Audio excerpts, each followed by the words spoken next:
Oh, sure. Yeah.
She's now.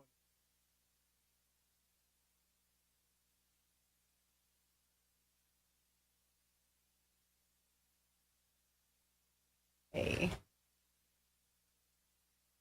12:15, so if CNET's all ready to go, I'll call to order the Board of Supervisors work session for Wednesday, September 13th, and we'll go to the manager for any announcements. No, thank you, Madam Chair, and I'll just, thank the public, staff, and the board for joining us this afternoon for this September 13th work session of the Board of Supervisors. This meeting has been properly advertised in accordance with the Pennsylvania Sunshine Act as a hybrid meeting with the option to attend virtually and in person here in the main meeting room. If you are in attendance virtually using the Zoom platform and wish to speak on behalf of an agenda item, please say your name, municipality of residence, and the topic you wish to speak on. Prior to commencing the meeting, I have a few short procedural items to cover. First, members of the public attending using the Zoom platform are asked to remain muted during the meeting to prevent any ambient noise from disrupting the meeting. If a member of the public is acknowledged by the chair, they may unmute their microphone for their question or comment. Finally, a roll call of the Board of Supervisors will now be taken to ensure that all members can hear and interact using the Zoom meeting platform. Please indicate that you are here when your name is called. Ms. Strickland? Here. Mr. Gracie Griffin? Here. Mr. Thompson? Here. Mr. Heller? Here. Ms. Stevens? Here. Thank you. Madam Chair, you have a quorum. Thank you. And we'll move to public input. If anyone has public input for items not on today's agenda.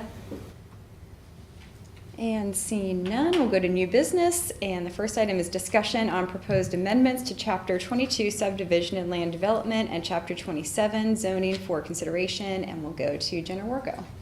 Thank you. Ooh, very close. Wow. Okay.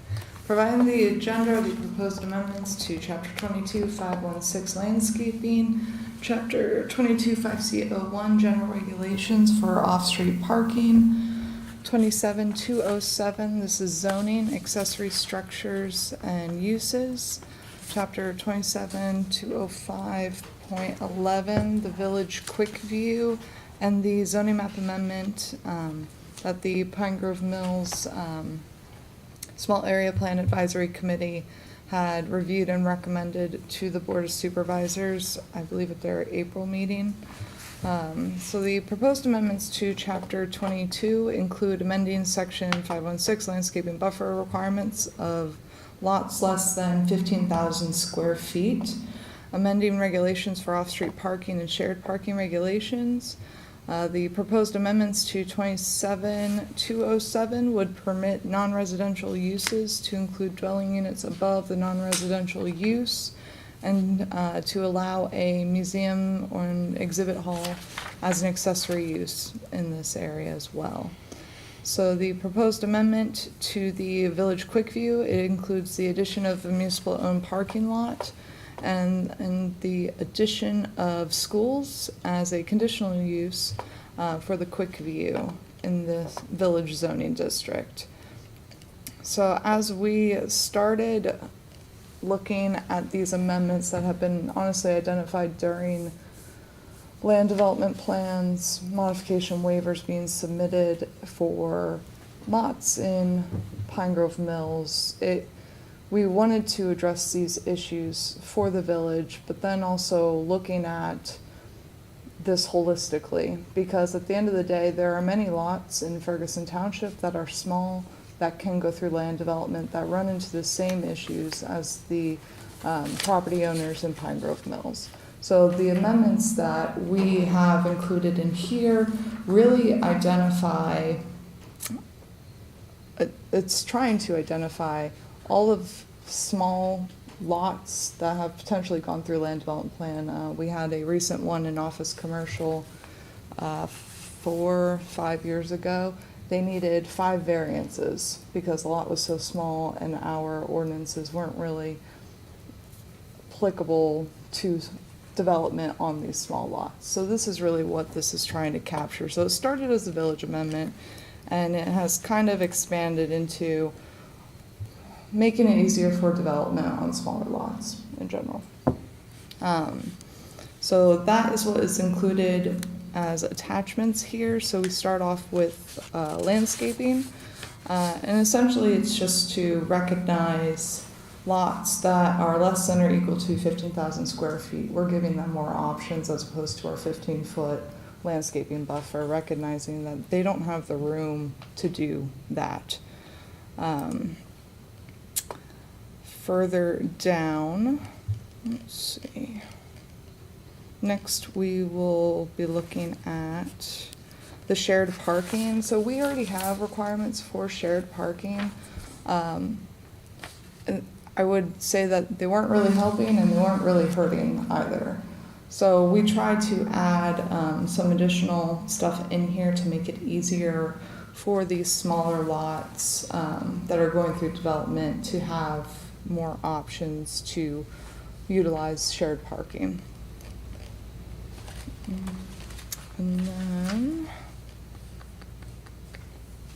then the accessory and structures and uses.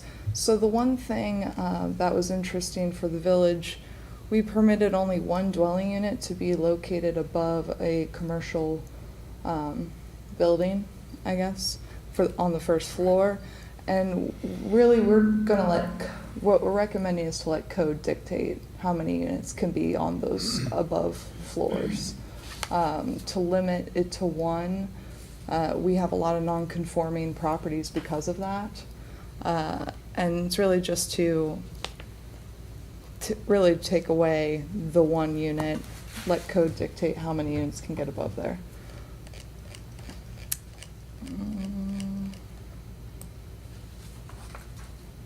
And the quick views, again, we added municipal-owned parking lots and schools, public or private, to the village district. And then included after the quick view is the proposed amendments to the village zoning district that the Pine Grove Mills Small Area Plan Advisory Committee and staff had worked on. And I would say that this village boundary is, the proposed one is very in line with the National Register Historic District that is in Pine Grove Mills. And that's really how we were identifying where would be the appropriate place to draw those lines. And we're happy to answer any questions. We have zoning, we have planning here, we've got everyone, so. All right, thank you so much. And we can just start with some discussion or comments on the suggestions as outlined. Did you want to go first? Sure. The only thing that I saw that I was, I guess, questioning was the quarter-mile restriction that essentially a second lot has to be within a quarter mile of the actual, of the owner's property. So I wasn't quite sure if we could maybe just say something along the lines of within the village district, right? Why limit it to only a quarter mile? For the shared parking, we're trying to apply that. Were we applying that to the township? Did we go that far? Or specifically the village? At the end of the day, we did a buffer map for the quarter mile It encompasses most of the village. I think we Okay. drew it from the intersection of Water and Pine Grove Road. And really, I believe the quarter mile is a planning standard for how far people are willing to walk to get somewhere.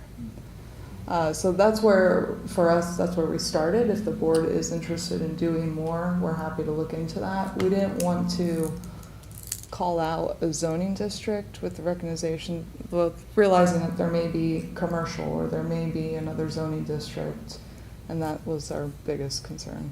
Okay. Yeah, because does that include the expansion though? Because I know being a resident of Pine Grove Mills, it's about a third of a mile just between my house and the school, and I'm kind of in the center of everything. So I'm wondering too, again, that would restrict me in my house to say, oh, I have something now, but it's just over that quarter of a mile.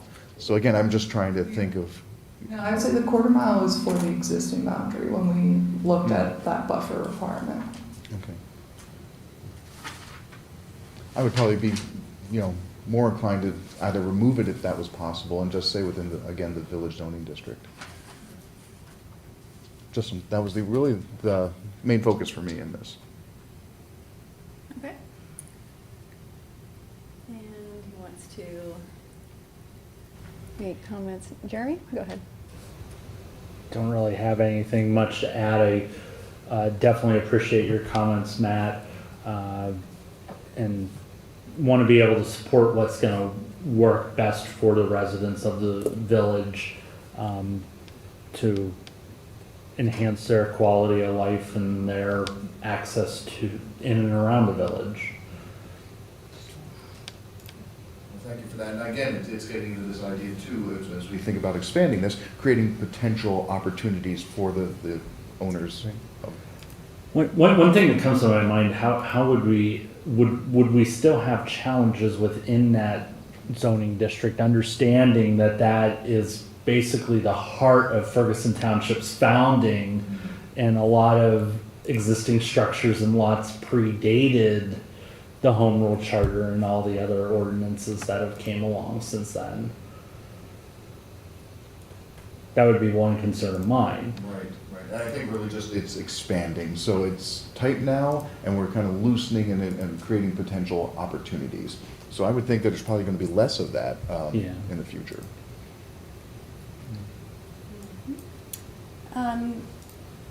Go to Corey or Patty, whoever wants to go first.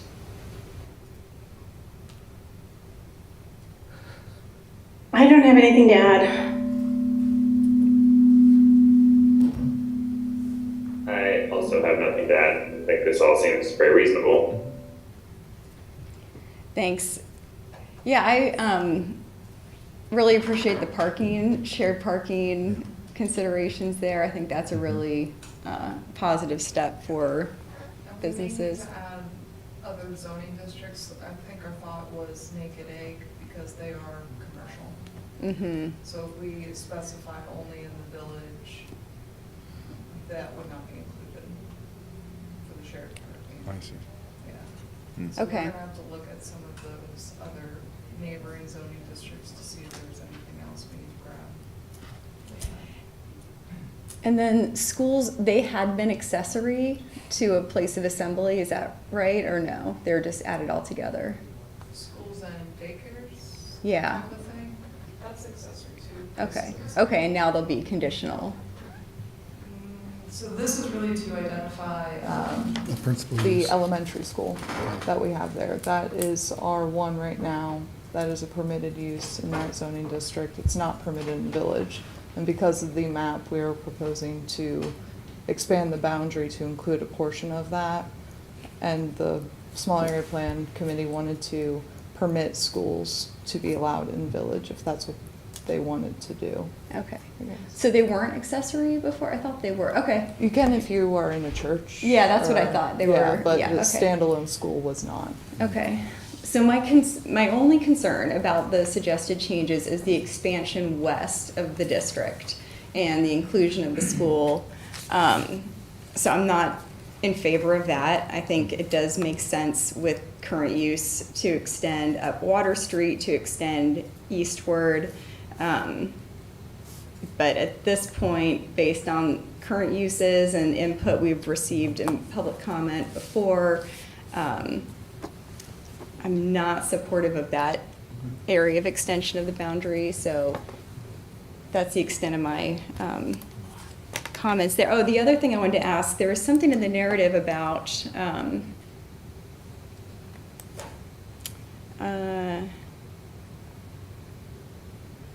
well, I can't find it, but it made me think of, were you suggesting adding design criteria?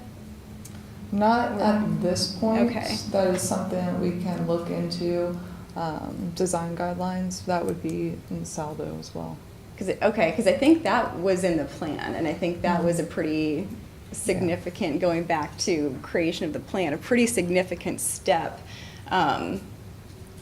In fact, before, a lot of change in use and different zoning changes, to get some of those historical preservation considerations locked down prior to expanding some of these other things. So in my preference, I'd rather see that move forward before some of these other things, because I think that was really, part of the initial intent was to preserve that area in certain ways, and I know that, we had a lot of discussions around, well, if you institute certain historical or, design guidelines in an area, maybe that'll limit your chain businesses that come in and that kind of thing. That's been a tool that's been used. So there was a lot of discussion around that, and I had always anticipated that really being a first step before a lot of this. So I'm wondering where that is in the process.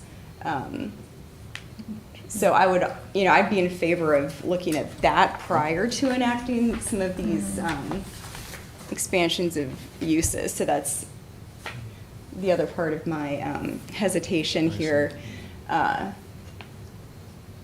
having, been part of that small area plan thing, I think we, remember a lot of that, preservation discussion. And so that's kind of, that's, for now, that's kind of the end of my, my list of comments. For preservation, are we talking to go as far as a local historic district? That had been part of the discussion, and so that, or, some design criteria that would,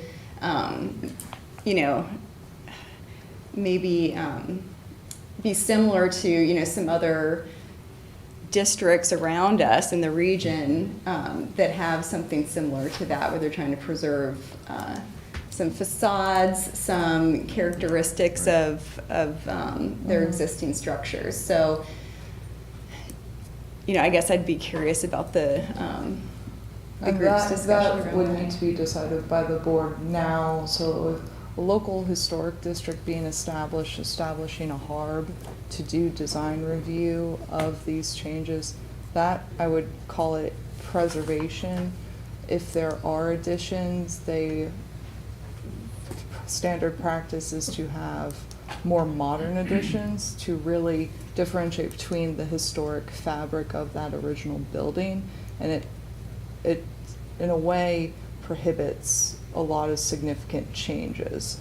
A design guideline would be more, we want all of the buildings to be sided with cedar shingles, and we want this to look, we want all signs to look this way, etc. So those are two different avenues. And I think that was part of the charge to the committee, was to advise on what direction the board should consider going, was, how do we do this? We know that we have an active Pine Grove Mills committee, the CIA, the committee, that had, really invested a lot of time in getting these historical designations, and what's the best avenue next to go. So I think that was part of that charge to the committee, was to have that discussion and bring suggestions back.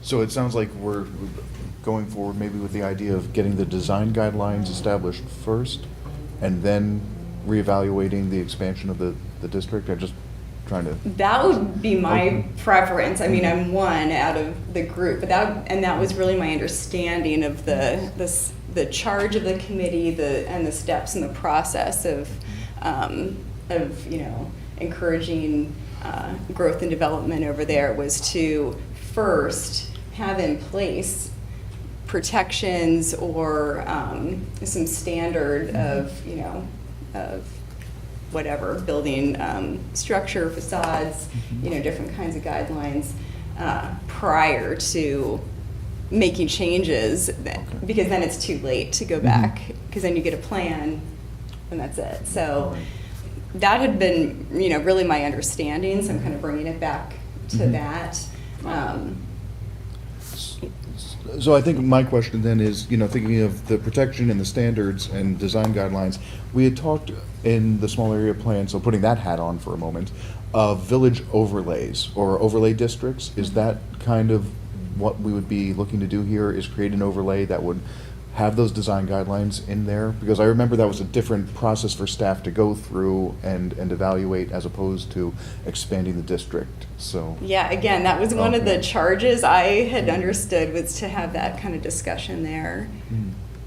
Right, and I pulled up the implementation program for 2020 to 2025 in the Pine Grove Mill Small Area Plan. So action 16.1.5.4, excuse me, it does include consider forming a design review board. So it reads, amend the zoning ordinance to allow compatible uses for existing structures, consider regulatory standards for remodeling and redevelopment of historic places, consider forming a design review board. So just if we're, referencing this, and then some of the conversations that have been held in the advisory committee, that would be the charge, and how things have evolved, I think is what you hear from the Director of Planning and Zoning today. So really the board is not asked to take action this afternoon, but really just to have this dialogue. It really helps inform in the facilitation of decision-making at the staff level to still bring something back to the board. So we can continue to have this dialogue. This is really helpful. It gives us a little bit more direction. What you have in front of you in the agenda packet really reflects what's in the plan related to that action. It reflects what, the advisory committee has been discussing, as well as, what staff thinks, in terms of a recommendation. But ultimately, we want to be able to involve the board, because when we bring something back to you, we don't want to move 5 steps forward and then move back 3. So this dialogue is helpful, and I'll look to Ms. Wargo to really identify when she feels like she's had enough information, and then we'll probably need to have another conversation, but this is helpful. Yeah, absolutely. Yeah, so our design guidelines that we have in the township right now, that regulates with the sidewalks, lighting, trash cans, benches. We have design guidelines for signage in the Terrace Streetscape District. And that's really the design guideline aspect of how far those ordinances go, not necessarily preservation. So that's where I'm gonna need clear direction, because going the HARB route, a local historic district, it is longer to establish. I had to do one too. So it is a longer process to establish, and I don't want to say that it prohibits land development, but it definitely makes it more difficult, because there are now historic structures that are designated in a local historic district, and there will be design guidelines, and that's not something that we can do. We would need a consultant to do that for us as well. And I would say, even looking to, like you said, the TSD, it's a good example where they have, instructions and suggestions on breaking up a facade, if it's over a certain story structure, so that kind of thing. Okay. But I think that's the conversation. I think you're, really hitting that point, is that's the conversation for the advisory committee to really dive into and explore what are the options, the overlay, the district, something more loose like we have in the TSD. What is the best option, knowing the goals that were outlined there in the plan and all the feedback that we've had, and where those buildings lie that have already been identified as historic. So I think that's the discussion. I think you absolutely got it.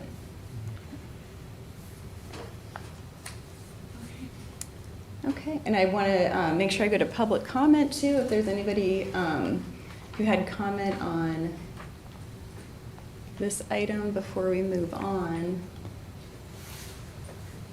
Seeing none, I'll see if the board had any other comments on this. I think it's a great ongoing Yeah. discussion. Yep, exactly. I'm looking Yeah. forward to more discussion around Yeah. this and really coming up with something that's going to work for Pine Grove Mills. Absolutely. And align to the plan that everybody put together. So, Yeah. Yeah. And then making sure staff is good. With that, okay, if there's nothing else on this item. Seeing nothing. We'll go ahead and move on to number 2, and that's consideration on request received from Coral Acres subdivision residents to take over certain roads, and we'll go to Dave Modricker. Thank you. Good afternoon. I'd like to share my screen if that's possible. You should be able to access multiple screen sharing.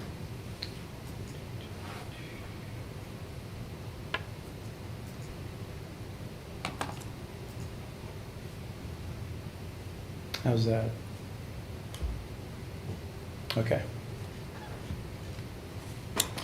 So included in your packet is a memorandum that I put together dated August 24th, and if you'd like, I just kind of briefly like to go through that and then kind of open it up for discussion, but if you have questions, you know, feel free to ask along the way. Does that sound like a good path Yeah, forward? thank you, yeah. Okay.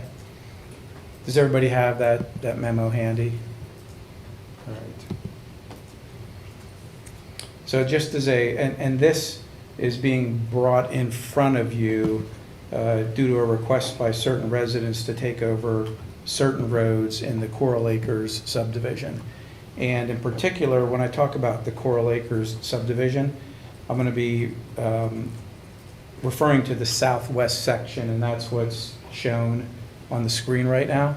So you may hear me say Coral Acres, which is a bigger part of the subdivision, but what I'm talking about is just this southwest section.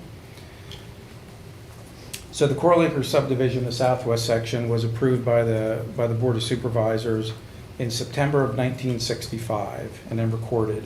So that was 58 years ago. So one of our older subdivisions. And just to get you oriented, it's accessed off Whitehall Road. It's about a third of a mile from West College Avenue. It's behind Sheets and Appleview Drive. So the roads, looks like I lost a connection.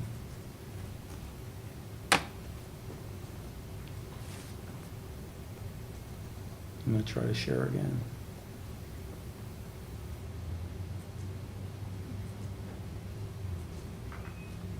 Okay.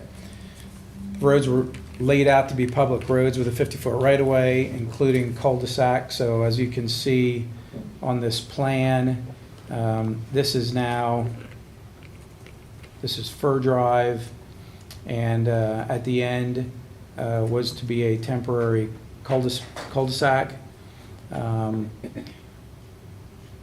This is Spruce, again, you know, proposed temporary cul-de-sac. They don't have cul-de-sacs, but at least on the plan, they were laid out as such.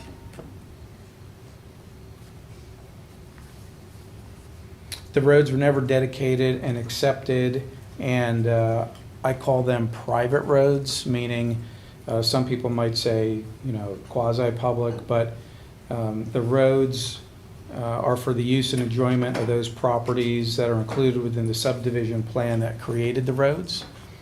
To date, the Public Works Department does not maintain these roads, though we provide collection services, you know, such as brush and leaf, similar to services provided by, you know, other refuse type collection.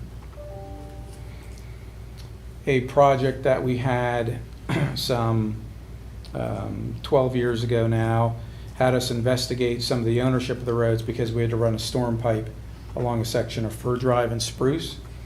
And so our solicitor at the time prepared a memo and noted that The subdivision, the developers of the subdivision continue to retain the fee simple interest in the private roads.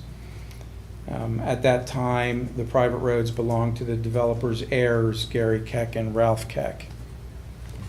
In practice, the property owners in the southwest section of Coral Acres maintain the private roads, namely Fir, which is the road that comes in off Whitehall.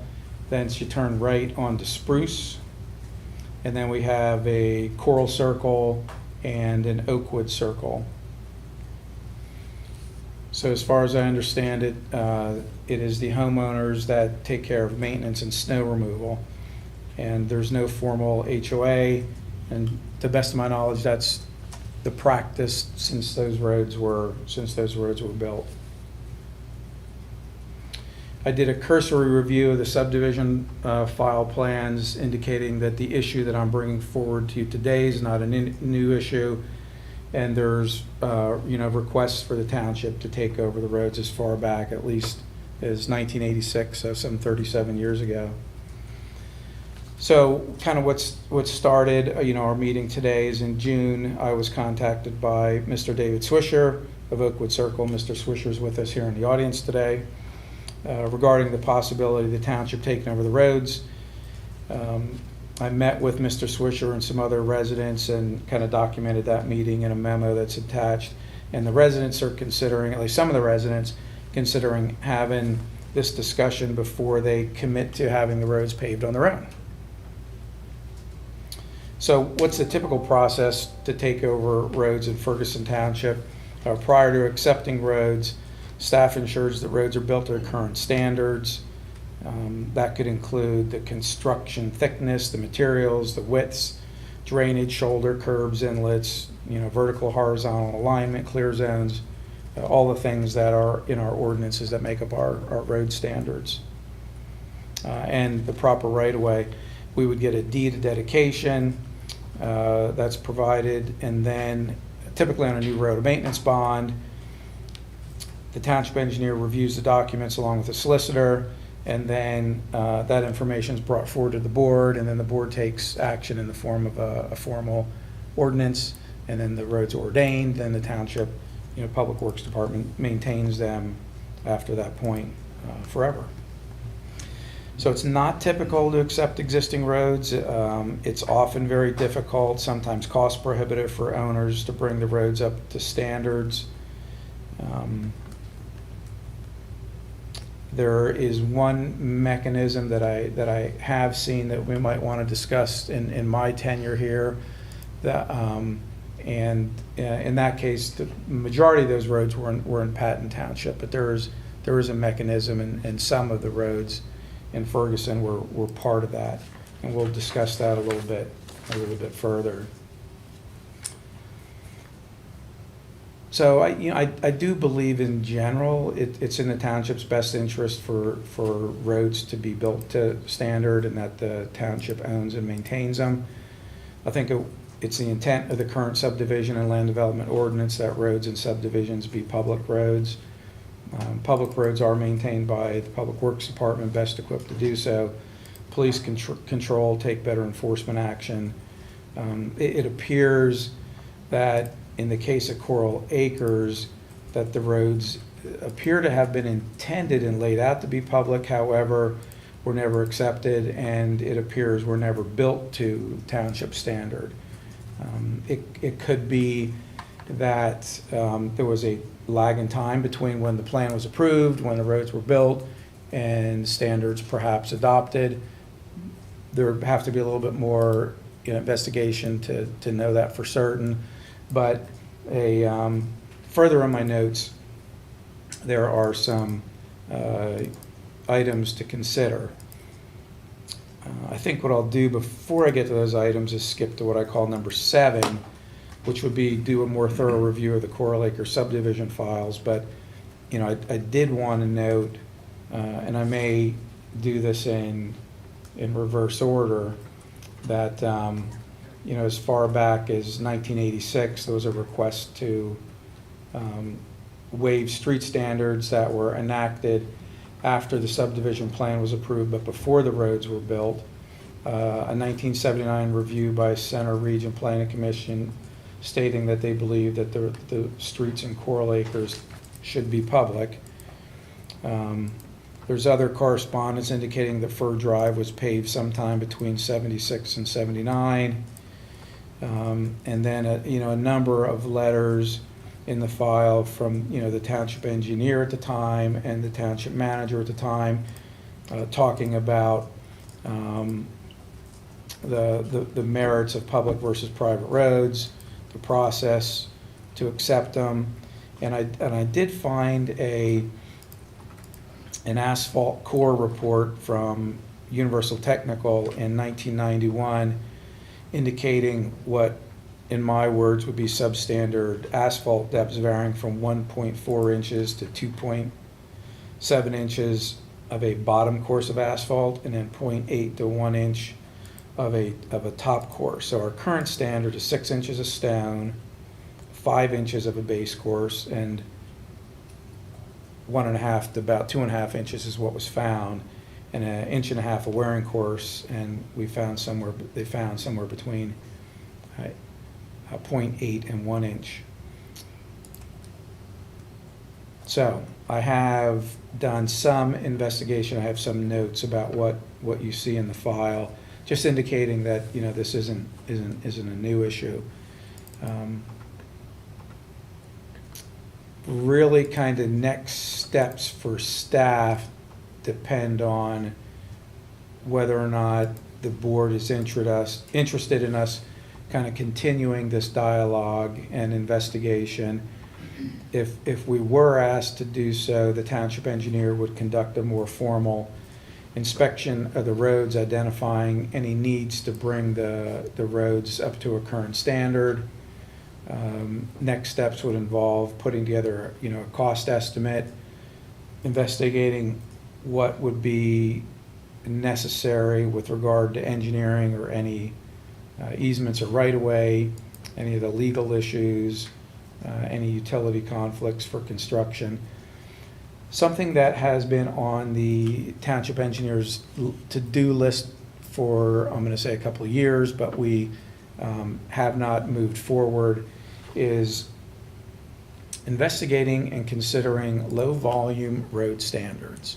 So if we were to do that, there are guidelines and standards that are published for roads that, for example, have less than 400 ADT, average daily traffic.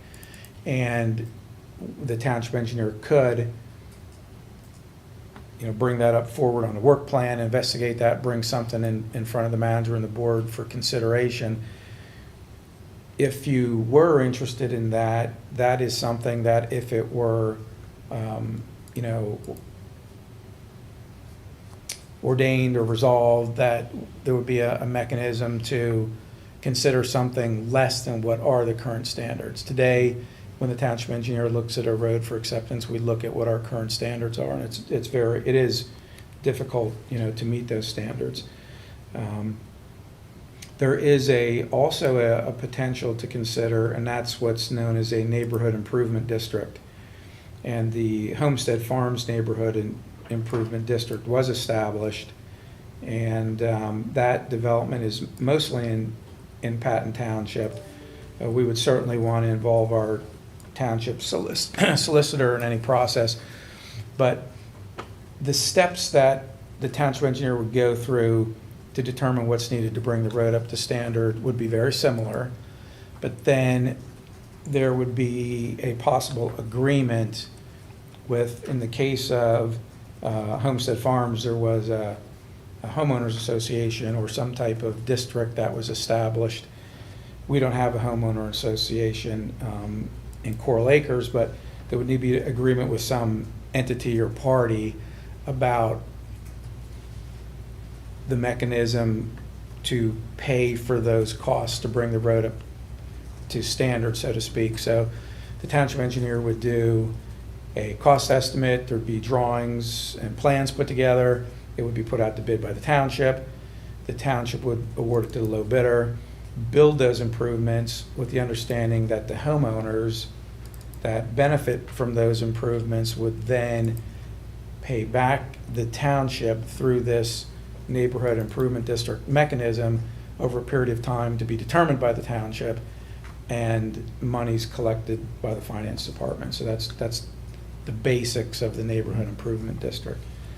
So maybe I'll show you a couple other views here, and then, kind of open it up for your thoughts and discussions. So in the packet, looks like I might be freezing here. There are some views. So once again, Fir Drive coming off of Whitehall Road, Spruce, Coral, Oakwood, and then there's just some additional views so you can see what the neighborhood looks like. Paved roads, I believe about 18 feet wide, no curb. Curbing was actually, I believe the file shows it was waived for this development. Typically, for this type of a development with homes of this density, at least today, there would be curbing and storm pipes. I believe stormwater management was waived in this development. This is Fir Drive. To meet current standards, you need a cul-de-sac at the end of the road. This is Spruce, and here's the end of Spruce. Again, no turnaround there. And then Coral Road and Oakwood have turnarounds, not quite the typical turnaround that we would see today. This one's a little bit like an offset turnaround. I think I'll stop sharing at this point and pause here and see what questions the board might have. Thanks so much. Okay, let's start with, we can start Okay. over here. You have some questions so far? No, and I appreciate the overview of everything. I guess my question is, having gone on the road tour recently and seeing so many types of roads out there, and some of that actually kind of look like this, and without having a minimum standard, I'll just say minimum standard of what a low-use road looks like, I'm wondering again what would be most cost-effective for the homeowners and the township as kind of the minimum viable product of a road, maybe without curbs, maybe without the stormwater, as long as those things aren't causing issues today for the residents, then potentially taking it over and, reestablishing these things more cleanly, but really also not overthinking or over engineering or changing a lot of the existing structures, as long as it's working for the residents, which again, I'm going to be curious to hear more from the residents about this to help inform some of the decisions. But no, I'd be in favor of the township, taking over, the roads, knowing again, we could probably do this as a minimum viable thing and maybe waive some of those stricter requirements that might cost more. Jeremy? I'm still processing my thoughts on this. I would like to see more resident input in this whole process, because I did receive a communication from a resident who was not a part of this initial group, and they were a little bit taken back by finding out about this through this meeting. They did express some concerns of what would upfront cost be to them. Also understanding if we were to take over these roads, that cost is going to go from those homeowners specifically to all the taxpayers of the township, and we got to also weigh what our capabilities are, and also evaluate what is going to be most cost effective. Is it going to be more cost effective for the residents to keep to maintain that versus the township? So just some of my thoughts, but I in my experience, it is helpful to get ahead and get all the as many residents as you can involved in the process, so that they can hear you out and be able to help guide the decision. Yeah. And we'll go to Patty or Corey. Patty? I'll start, I guess. Yeah, thank you. I agree with Jeremy. I think I'd like to see, I think I read there were 30 residents back there, or 30 I can't remember what I saw, but, and the group that approached you now was only 6, but maybe one had multiple properties. Anyway, I would like to hear from more of them and maybe a little bit more of the history, that if this request has been made before, was it approved or denied, or what action was taken, a little bit more on that. And yeah, I would like to have more information. So I guess at this point, I would say I'm not in favor of taking over it for 2020, or 2024 budgeting purposes, because I still feel like there's too much information that's missing, and would like to see a larger input from more residents. Thank you. And Excuse me, Ken, I'll just ask if you're not speaking, can you turn off your mics? oh goodness. Yeah, I mean, I think my biggest concern is, just seems like we'd be asking for a large upfront cost in order to take these roads on. They seem to be way below our standards, given the report you just gave us. And I'd be interested to see, once the residents understand that, we're asking for a one-time upgrade on the order of hundreds of thousands of dollars, before we would want to take them over. I'd be interested to then see how much they want us to take them over at that point. If there were other funding options to help with that, I think that's something that we should explore too. I saw some mention in one of the memos of potential strategies for that. So I'd be interested in exploring that too, but I don't think there's a quick solution to this particular issue given the current state of the roads. Thank you. And then just a couple of questions. So because the private roads had the waivers for stormwater and curbs, I assume those waivers would be voided then if they became public roads. And so would those improvements be a part of the property owner's cost too? They would have to put in all the inlets, everything that's involved in that? I think that would depend on the standards that we're looking at. So Okay. currently, under current standards, yes, although we probably have to investigate that a little bit more, because it does look like there were some waivers given for curbing and stormwater. So my initial reaction is that if they built them to our current standards, yes, we would have that. But if they built them to something other than that, then perhaps not.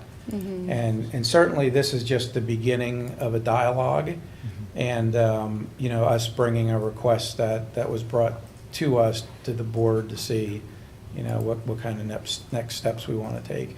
But I think if we were looking at something other than the current road standards, that should be a task that we work on, because there are other places in the township where we may see and have seen requests to take over roads, and it's a difficult process. And usually, there, other than the Homestead Improvement District, in the tenure that I've been here, I haven't seen any that I can recall private roads that met our standard that we accepted. So if that is a direction we were going, we would want to know that it's a standard that we would apply to other locations or residents that had low volume roads that might be asking the same question. Yeah, I think you're bringing up a lot of my questions. So just to give us a little context, what would be another area that has this kind of traffic, this kind of low volume? Like what other Well, I neighborhood or? hate to even say it out loud, but the alleys in Pine Grove Mills. Just hit my. Which Next is why- question. Yep. So yeah, okay, so I just was wondering, how many other areas do we have that we could see a potential for this? And then, my next question was gonna be, we've had so much discussion about alleys, that we really have to weigh that with this, so that if we were to change any requirements, we really have to look at things like the alleys that have been brought to us over and over again. But even if not, I think that still plays into this decision because we've had those requests, and so I just think that's just another factor Yeah. whenever we have this discussion again. to Another bring up. location would be, that we had a request would be, and I forget the name of it, there is a private road. If you go Circleville Road, headed toward Circleville Park, on the left-hand side, Hawk Valley, it's a wooded neighborhood that has private roads. They've come and talked, they have approached us in the past. There is, Calder Alley between Beaver and West College, so there's, roads there. Those are the areas that come to mind. Right. So so it brings up a lot of other things. And then if this moved forward and they were going to use that neighborhood improvement plan, what would be your best guess as to how this would go into the workflow? So would this be bumped up to next year? Would you, plot it, like where would this land in the calendar? Yeah, I think if we were to be asked to move forward, certainly next year would be the investigation, the cost estimate, and probably public involvement, right? So I think it'd be a couple of years out before we were actually going to any kind of construction if we were going to follow that route. Okay. And you'd certainly want to have involvement with the solicitor, and before that, we would need to know if we want to build it to current standards, which is the standards we have, or we'd need some time to put together, the low volume road standards for consideration by the board. Because it's a big undertaking. Right. You could have a lot more requests like this if this one moves forward, and there are a lot of other public works projects going on in the queue for next Right. year, and so I think it would be difficult to get that pushed through too quickly. So to give the residents an awareness of where this could really fall. In Yes. time, in moving forward. There's a big Pine Grove Mills project. There's just Right. a lot of other things already lined up to move forward. So that's not like this winter they're going to get plowed. Oh, so I that's just right. want Yes. that to be an understanding in the conversation too. Since we have, we need to talk about it and discuss it. That's not necessarily slowing something down if they wanted something done in a hurry. And then my last comment is, the whole conversation about low volume roads and different standards for that is really interesting. And so I'd like to come back to that at some point in a separate discussion, knowing all the challenges we have with keeping up with the many road miles we have and the very different types of uses and areas we have. I think it's worth exploring just that concept. So I know that's another time, dedication of time, but I think if we could just maybe, put a pin in that so that we come back to it at some point, and see what there is to look at about that. I think that could be interesting. So I'll go back to the board now that I've talked for a long time, and we'll start over here since you were first. No, I think it's all great, and again, I really want to hear from the residents and also offer them the options or the ideas of the potential options that they would have. I think that'd be one that I'd be curious in too. What does it mean to have a neighborhood improvement district? What are other options that we might want to consider? And kind of have that, what I'll call an a la carte menu, to then get some feedback on from the residents to say, here's some options that we have. So I don't know if we could maybe start identifying some of those in the meantime, knowing that this isn't going to happen tomorrow, but at least have the conversations internally to figure out what some of those a la carte menus might be for those conversations with residents. And Jeremy? Yeah, you were asking about other private roads. One that comes to my mind in my ward is Pearson Drive over at the Real Estate Acres, and local trailer park. So that could come into play, and that was one of my concerns when I was seeing this. It's like, okay, if we open up this can of worms, then everyone, how many more people will, can you do the same offer for us? So. Yeah. Thank you. And we'll go to Patty or Corey if you had anything else. No, I don't have anything else. Matt kind of got to everything I was thinking too. Just knowing what the options are and hearing from more residents. And thank you. And at least I'm intrigued by the low volume road discussion too. So Yeah, thanks. Thank you. That's interesting. Yeah. Okay, so let's go to, unless staff wanted to say anything before I go to public comment. Let's go to public comment for anyone here or on Zoom who would care to speak. Yes, absolutely. Please come to the podium and give us your name and township of residence. My name is Dave Swisher, Ferguson Township, 2314 Oakwood Circle. So I was the one that reached out to Mr. Modricker. So just wanted to thank the staff's time for meeting with us. Very gracious on that, and the Board of Supervisors for discussing it here this afternoon. Really, from my perspective, I think the residents of the development recognize that at some point there's going to be the need for an investment in the roadways that are private right now, which is going to have some costs associated with it. So at this point, really, we're interested in exactly what the board was talking about. What are the options? Is there a township option, or do we keep the road private? What are the costs associated with those options? A lot of questions, a lot of issues with, from a legal perspective, administrative perspective, and technical perspective, but really just appreciate the township's support for continuing the discussions and develop the options so that the residents have, can make a best decision on the roadways within the development. So thank you. Thanks very much. Okay, other public comment? And seeing none, I'll look to the manager, Mr. Modricker, about next steps. What else do you need from us in our discussion today? Well, I think you've given us a lot to think about. I would say that there are probably a wide array of options for these residents. We can certainly explore, a menu of options as it relates to what is in control of the township, right? In terms of, and to some extent, we've presented one option, and this is one option. It does have associated costs, and it certainly does involve a policy discussion, particularly if we were to, enact and leverage the neighborhood improvement district, which does become a possible utilization for funding strategy.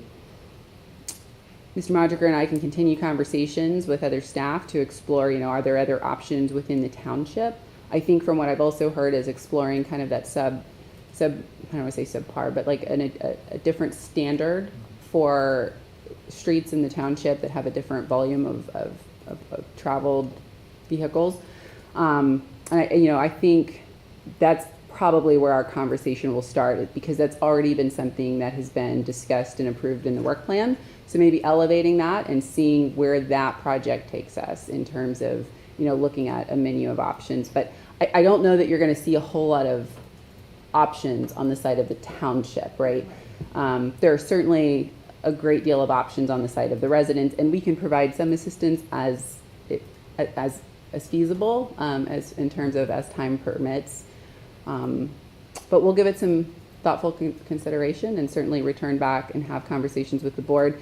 I think for clarification purposes, it would be helpful to better understand, does the board have an appetite for us to continue exploring this option? And maybe not for the 2024 operating budget, but there are some continued conversations that we can even have with the solicitor or even with the resident that's joining us this afternoon to see if there's interest in further engagement at the resident level among the neighborhood to better understand from all residents impacted by this proposed project. And then based on that, so we can carry this forward and just explore in collaboration with the residents that are interested to see what we might be able to do to advance this forward or put it on hold until we have more information.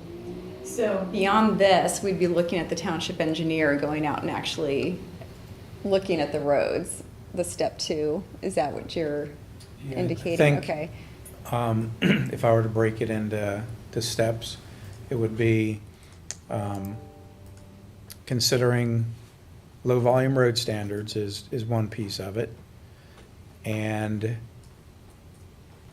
the next piece of it is, I think, the public engagement to gauge how much interest there is in the neighborhood to pursue it.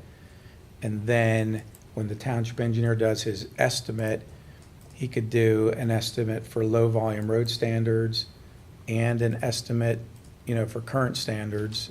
And really, I think those are kind of the next steps to move things forward. Yeah.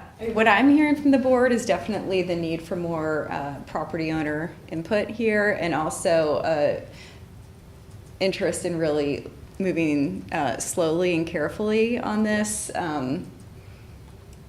And so that was what I gathered. I think, initially just providing really what you've provided to us here to these property owners, kind of limiting how far either the director of public works or the engineer goes into investigating the status. I think really assessing what level of interest there is on the property owner's part, because they would be making that investment. And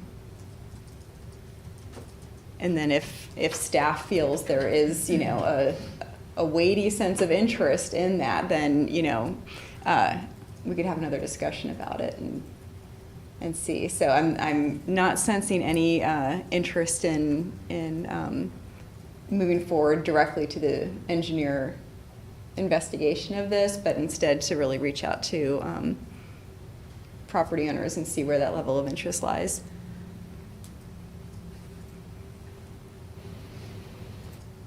So the That's manager and good. I will collaborate.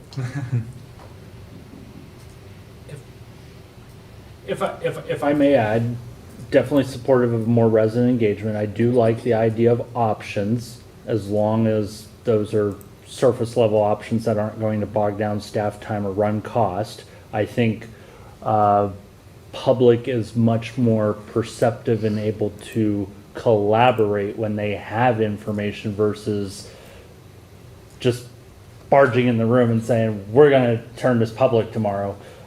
So that would be all I have to add to that. Yeah, one thing, one of my concerns about, having a list of options is if I were presented a list of options and one of them was a lower standard of road to be accepted, that's the one I'd go with. So, and that requires a board discussion first. So I think maybe just kind of capturing, really, like I said, what you've put together here as far as the steps that would need to be taken, and because maybe they don't all know that there would need to be a study of the road, that there are standards that the neighborhood has to meet. I don't know what their level, the property owners altogether, what their level of understanding of the actual commitment of it is, that there are road standards, that this is what they are, and just presenting what is currently there. So these are our current road standards. Something beyond that, if they all said, yes, we want to bring these roads up to that standard that you've just outlined, and they know their roads, so they know the width and what kind of property maybe they'd have to give up to expand them or what have you. But I think just getting some of that basic information to them and hearing back, because I'm not sure I'm totally clear on where they all are at this point. So I appreciate the residents who have come forward. It's always a good discussion, but I think that would, for me, that's kind of where I would like to see it. Just One benefit of having it recorded on CNET is it's recorded on CNET. yeah, that's so So- true. Yeah. It can be available to folks. Mm-hmm. That's a really good point, because you did a lot there to just even describe the standards and what you Yeah. identified years ago as, some different materials that were used, and, and they know the cost of what they've been paying to do this all along. And so it's, it's, none of this is that foreign to them. So, yeah, okay. Is that, so I guess, reaching out to the property owners, I don't know if or kind of disseminating what's been brought to you, I guess, is, and these standards that you've outlined for us. Okay. I'm looking at the manager and we'll figure out the best way to do that. And if that, and you will have, you can always come back and tell us if it's just, not feasible in that way. So that's, I think the board's very open to different possibilities of engaging with those residents and different avenues of either moving forward or not. So I think that's fun to bring that back as well. Okay. Sounds good. Anybody, Corey or Patty, anything else? Yeah, I just have two additional thoughts. One I just want to reiterate, which is it feels like this particular project can open a large can of worms for us. And so I think that's another reason to be careful about how we proceed with this particular case. The other is, I think, I'm concerned about the difficulty. We're already finding, we're already discussing the difficulty and reaching out to the residents already, mainly because there's not a homeowners association involved in this particular group of homes. I also wonder how big of a challenge it will be to get, even if whatever standard we decide to move forward with in the distant future, how do we get a collective of individuals who are not bound by any sort of covenant on their properties to pay, for the upgrades of these roads before we can take them over? I would think that would also be a major issue that needs to get resolved one way or another. If the majority of the residents here want whatever version we decide is most appropriate to go forward. Thanks, Corey. I think you're clarifying a point for me too. I think if we go back to the interested, the property owners that reached out initially and, communicate to them that if they have other neighbors that are interested in receiving the information that they've received via you or this meeting, that they can be in touch with with staff or the manager, and reversing that channel of communication. So if, what I'm hearing from the board is they want more public engagement, but if it's, they don't want staff to reach out to them, I absolutely appreciate the challenge in that. And so putting it back on the property owners that brought this forward to reach out to everybody else who could be invested in this and having them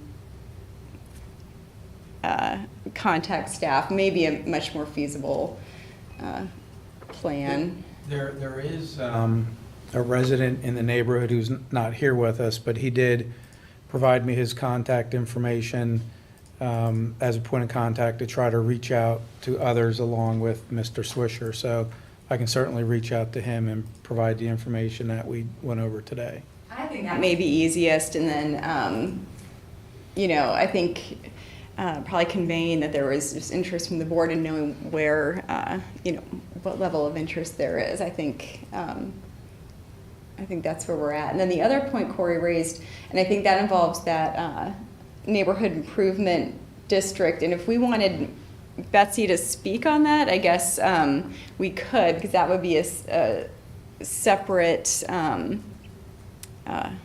separate entity from the township that the neighbors would be obligated to create and maintain. So I don't know the intricacies of that. Hi, Betsy.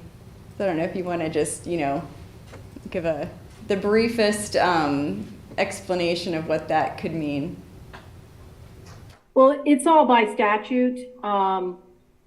So I think, as Dave outlined already, you still have to get to the penultimate initial question, which is what is the cost, right? And, speaking about the Homestead Farms experience, they actually not only had an HOA, but they had a kitty, if I can use that, for their roadways. So they had a starter to use for the costs. It was not significant. I won't say it was, but it was there. And then in establishing the district, and I believe the bulk of that was done through Patton, although Ferguson had to adopt, but the bulk of the project was in Patton Township. And in establishing the district, they of course had an HOA, so they were able to get their members, I'm going to use the word corralled, but they were able to get agreement by everybody to do it. Under the statute, it's a kind of a 60-40 differential. So when you do the initial plan, if less than 40 object, you kind of move forward, and at the final plan stage, you actually have to have more than 40 object. So you can set up at one of these districts pretty reasonably, but you still have the real question to the board, really two parts of the question, right? What does this cost and how much are we fronting up front and then having the district pay over time? And if you're the Sewer and Water Authority, you're used to this, quite frankly, because they do this an awful lot when they extend systems. They help people, they put in the costs and then they lien their property or they create a payment structure. That's not something the township's typically done. So the first question is the cost, and then the second question is what's the precedent and who's the next guy in line?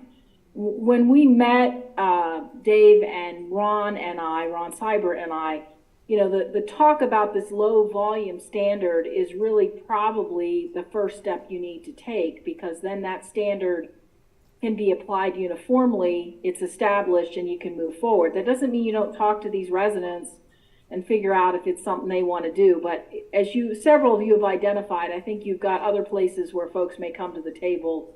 Regardless of what position you take on Coral Acres, they may just come to the table and say, well, now look at my project. So the low volume standards are really something that ought to be on the work plate. I know they are. I mean, Dave and Ron and the entire staff has got 1,000 things on their plate. So the question is just getting it there. And PennDOT has helped because they now have some low volume standards that can be brought out, but that's probably your first step regardless.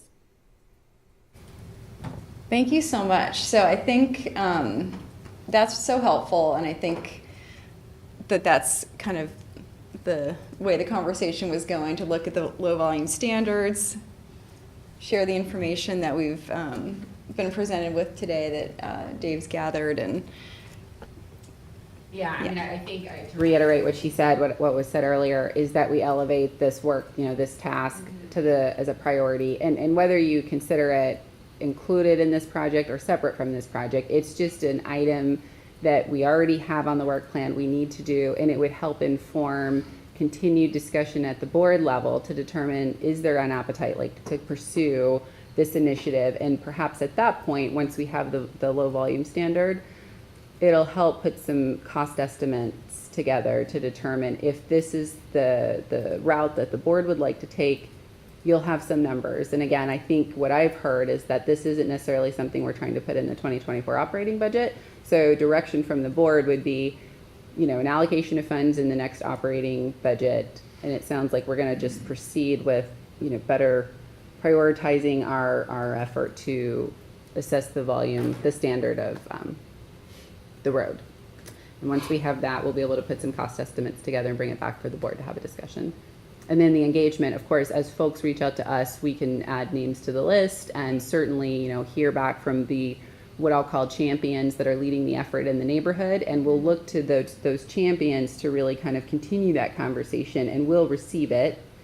But in terms of, you know, really taking the lead and managing that process, I'm not saying that we wouldn't do that if, you know, required, but I would say I think it does open up this, you know, opportunity for any neighborhood that has a desire to see staff coordinate and collaborate at their request. It really could lend itself to reprioritizing work plans regularly. But I think our part could be to facilitate that information at an internal level. So once we bring it back to the board, we know who would like to be actively involved if the direction is to create, you know, advanced policy to move this project forward. But that would be after we elevated this work plan, worked on the volume of standards, and have cost estimates to bring back for board discussion. Does that make sense? Absolutely. And I think, again, the information that Dave's already provided in this agenda, I think, is a lot to give out to those residents who contact you and ask for more information on this. I think this will go a long way in helping. So I think that's satisfactory there. And yes. Anything else on this? And just checking with staff that you have what you need from us on this item. And if there's nothing else from the board on this item, okay. And anything else to bring up? I'm seeing nothing. So I will take a motion to adjourn. This is Patty, so moved. And I second, so we're adjourned. Thanks very much, everybody. Thanks.